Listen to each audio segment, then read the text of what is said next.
Everybody believes that at some point in time, they're going to turn it on, or some point in time, they're going to catch momentum, or some point in time, they're going to become what it is they want to become just by circumstance or by default or by breathing the air. That's not what it takes, bro.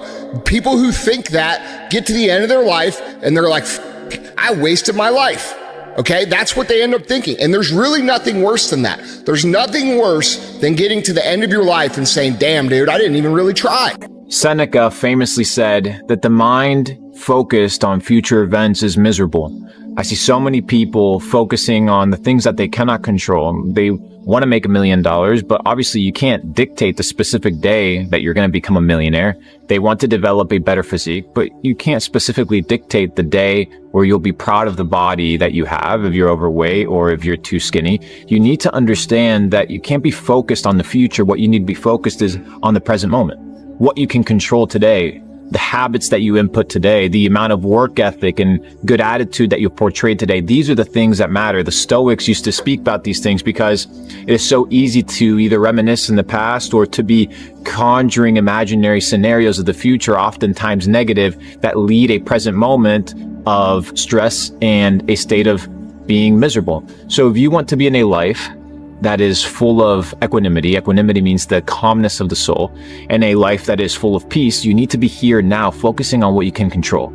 If you want to make more money, perfect. Clock in. If you want to become more financially literate, you're going to have to pick up the books and get educated. If you want a better physique, you're going to have to eat healthier food and you're going to have to exercise. Not focused on the future, but focused on what you can do today. And by natural law, for every action, there's an equal and opposite reaction. The universe will give you exactly what you deserve. Don't live a life of misery by living in the past or living in the future, but live a life of peace and equanimity by being here right now. When you wake up in the morning, don't think about anything. Don't sit there and start thinking about rationalizing. Just get up and do what you're supposed to do. Just turn off your brain and go and execute and just don't think. It would line up to be perfect for them. And because they're waiting for this and because it's never coming, they never go. And when they never go, they never become anything.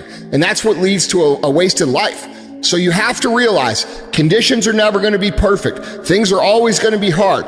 You got some shoes, you can go walk. You can go run. As far as the gym you can't find, do you have a floor where you live? Do some fucking push-ups. Do some sit-ups. We're waiting to find purpose. We're waiting to find why. We're waiting to find all this shit before we start. The thing about it is this. Start now. So when you find your purpose, you find your why, you can get after it. Stay hard. Hey, look, a whole new year, a whole 365 days to make this joint right. Me and you both know you didn't stick to the script last year, but it's okay though, because this year we come for everything that we lost and more. This gonna be your year if you act right. You're the only one that can make it right, but you also the only person that can mess it up. The pressure on your shoulders, but you gotta embrace it. And if you lock in at the end of the year, you can look yourself in the mirror and say, I'm proud. That's real motion. And when you believe that you have the ability to do something, that the life that you're living right now is going down this direction, you fucking hate where it is. There is nothing else to do but to change direction. A belief that I cannot go that way anymore. I gotta go this way. And what do you have to lose? You know the outcome if you continue the same shit. Why not just commit one time in your life to something? See what happens. There are no losers in the world of passion and commitment to something. No one loses there. The losers are the people that sit the starting line and never initiate. It's the belief that supremacy exists. There's so many examples in the Olympics, and every day we see the common man with the odds against them overcoming what people thought could never happen. And probably he didn't even think it. But there he stands victorious and a role model to all of us. Like, oh my God, we want to be him. But before he was him, he was us. What got him there was an undying belief. And every drop of sweat that came out, and every pain and ache and everything else was just a telltale sign that he's getting closer and closer to that dream that we were when we were kids of being a reality. Why not believe in it? What's the other option? There is no other option. It's a life forgotten, man. Best advice you ever received? A man named Rich told me once in Diamond Bar, we're in a meeting and we're looking at everybody and we're in this backyard and I'm in the corner, I'm looking at everybody. Everybody's having dinner and there are these tables and I pull Rich aside. I said, Rich, give me the one best advice. And he starts, I said, no, I said, I wanted one above everything. And he said, look at everybody here. They're all going to read just a few books and learn a few quotes, few titles, few stories to tell from the books they read. And once they make 100, $250,000, they're going to slow down. He said, if you keep out improving these guys consistently, eventually none of these guys will be your competitors. And he was absolutely right. So I came back. I took self-improvement to a whole different level based on what he told me. And it became an obsession. And I noticed, you know what? He was right. Hope that you have is to become someone who can push through that hard regardless of what the is going on. And if you can build that level of discipline, that level of mental toughness to execute when things are not ideal, when things are extremely hard, nothing can stop you on your journey to becoming whatever it is you're trying to become. Nothing, absolutely nothing. Because when nobody's looking, that's the time that really counts. That's the time that really matters. The working out at 5, 6 a.m. and then all the practices and all the extra conditioning, like that work that you do every single day is key, because that's what you're going to be able to fall back on. And that's what you're going to be able to like rely on when push comes to shove. I realized, man, if I want to be good, I gotta wake up in the morning, I gotta do the extra work, and I gotta show up when other guys aren't, and I've got to learn, I've got to continue to be open to learning. Focus on what you can control. Focus on what you're getting, not what anyone else is getting. Whenever you get an opportunity, you take advantage of it. You treat it like it's the Super Bowl. You treat it like it's game day. Go out there and treat practice like no one else does. Don't take today off. Not today. Wait until tomorrow. Don't give in to the immediate gratification that is whispering in your ear. Shut that down. Do not listen to that little voice. Instead, go through the motions. Lift the weights, sprint the hill, work on the project, get out of bed. You need to get things done.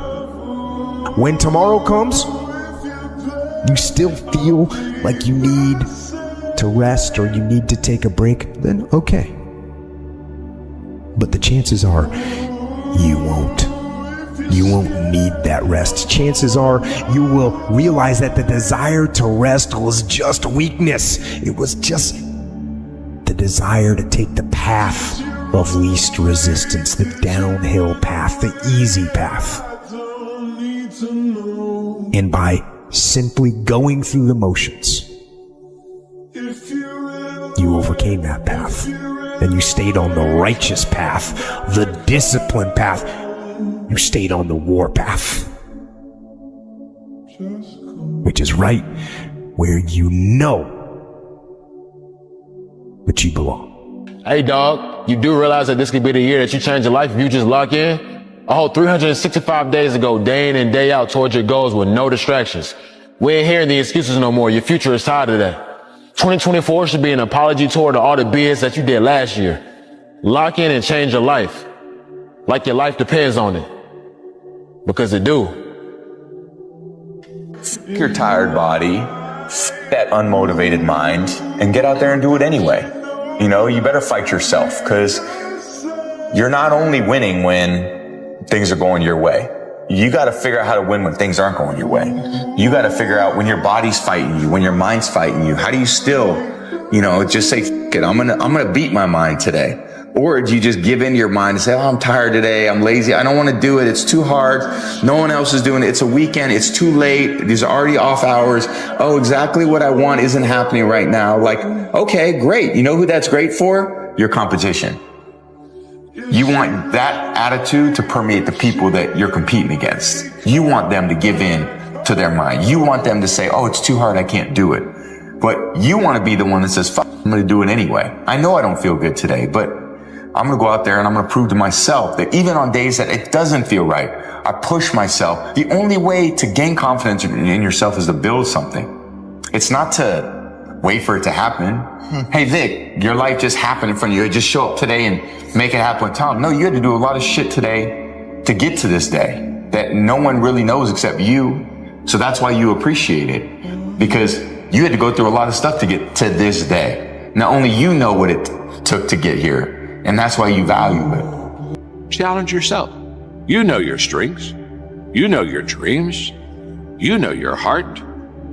So why don't you sit down and reflect for a moment and ask yourself, what do I really want to accomplish that I haven't accomplished yet? I mean, get on your agenda. Get in your area, in your space, and say, I need to challenge me. When you challenge yourself, you're challenging yourself in an area that is close to your heart, and it's who you are. For the next 2 years, all I'm going to do is get good grades. I didn't date. I didn't party. I didn't drink. I literally didn't leave my dorm room. I worked. I put my head down for 2 years and I just worked. Life is difficult. It really is. What makes life difficult for a lot of people is they don't think life should be difficult. And so therefore, they're looking for a quick way, a quick answer, an easy way. There are none. It truly is uphill all the way. And to go uphill, you have to be intentional. Nobody ever accidentally climbed a mountain. Nobody ever accidentally got up to a new level. If you climb higher, you're intentional. You're putting forth energy, effort, time, muscle to make that happen. We have uphill hopes, but we have downhill habits. So if you want to go uphill, get rid of the downhill habits. No matter the circumstances, no matter how hard it may be seeming right now in your life, we all got to go through something to get something that we want in life. Things may not always go the way you want it to go, but I promise you, if you continue to focus on the positive rather than the negatives, you will be all right. Helen Keller was once asked, what on earth will be worse than being born blind?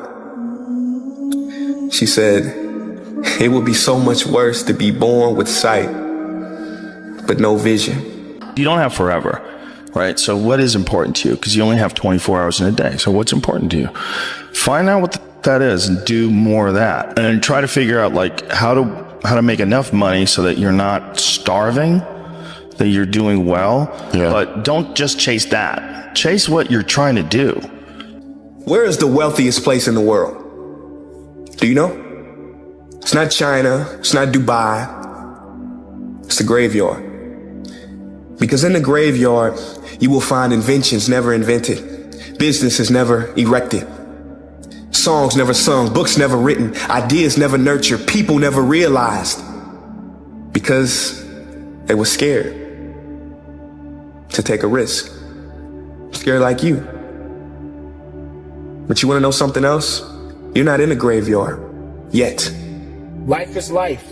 It's tough sometimes. It gets tough every day, but we gotta make it. No matter what it is, no matter what you're going through. Don't be so complacent with yourself. Don't get so relaxed with yourself. Don't be so comfortable with yourself.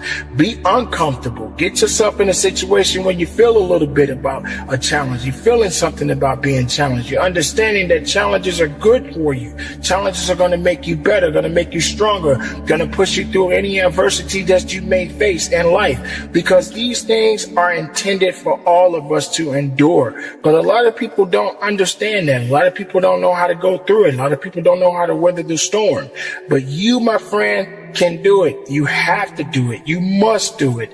Just think about that for a moment. It can get worse every day for you. It can get much, much worse tomorrow for you. It doesn't matter, but as long as there's breath in your body, as long as you're breathing, as long as you're moving, you're grooving. And that's important. So don't get so relaxed. Don't get so complacent. Don't suffer in a way where you feel like the suffering that you're going through, that it means it's over for you. Sometimes we got to go through something to get something more out of life. We're built for struggle. We're built to contend with the world. We're built to contend with reality. You want a challenge. And the best way that you can take on a challenge, because a challenge fortifies you. So you don't want to be secure, you want to be strong. And you get strong by taking on optimal challenges. And so you lay out your destiny in the world and you take the slings and arrows of fate.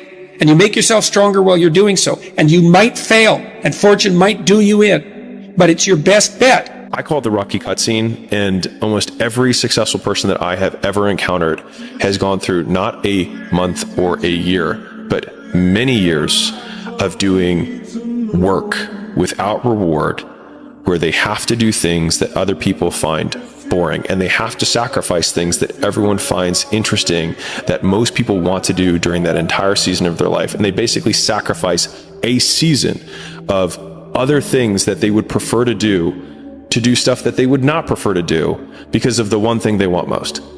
And that's the Rocky cutscene. And instead of lasting 5 minutes, it just usually lasts 5 or 10 years. It's too hard. Life isn't fair. These things in life are not easy for me. You look to your left, and you look to your right, and you start to judge yourself off other people.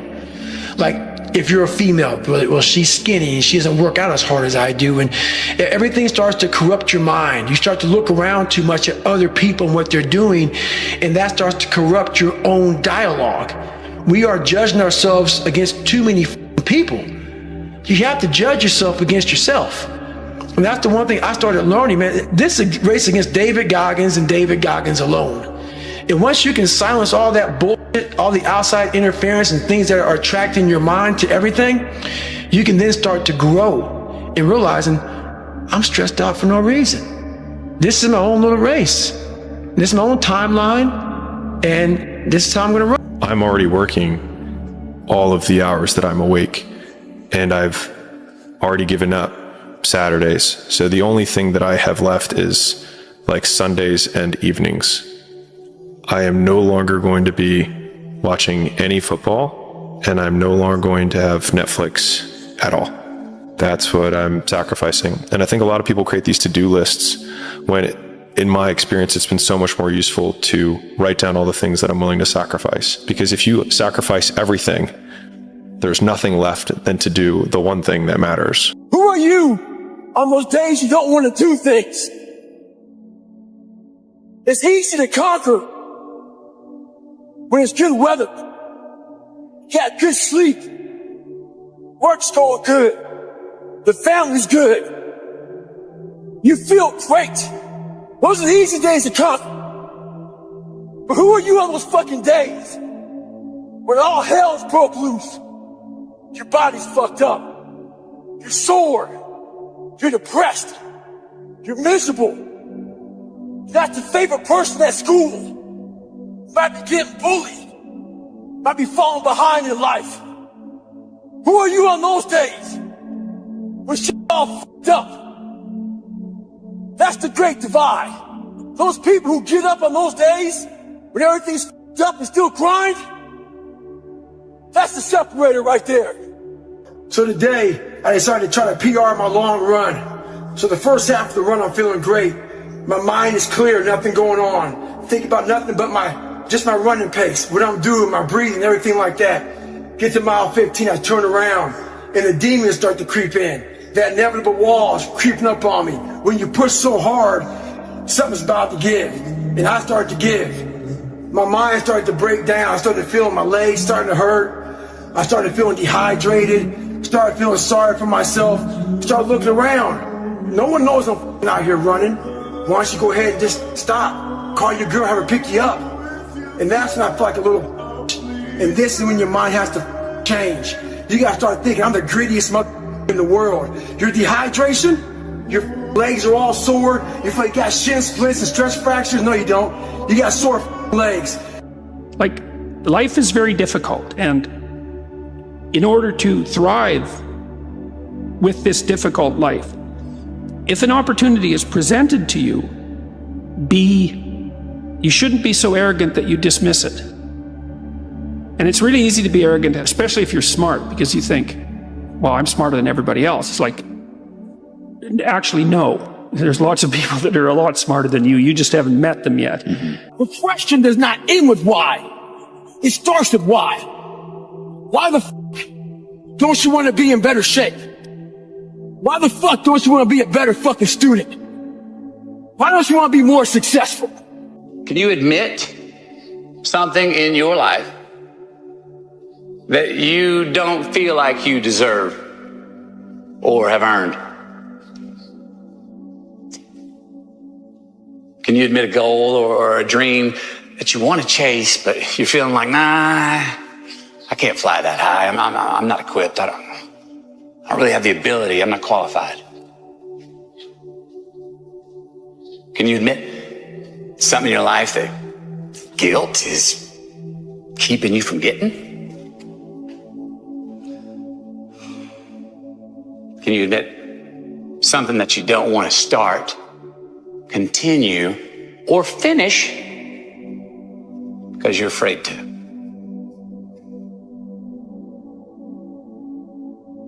Say it aloud to yourself. Write it down. Confess. Admit it. There's going to be things in your life that you don't have control over. You know, like for instance, someone gets a terrible disease, and or their kids gets a terrible disease.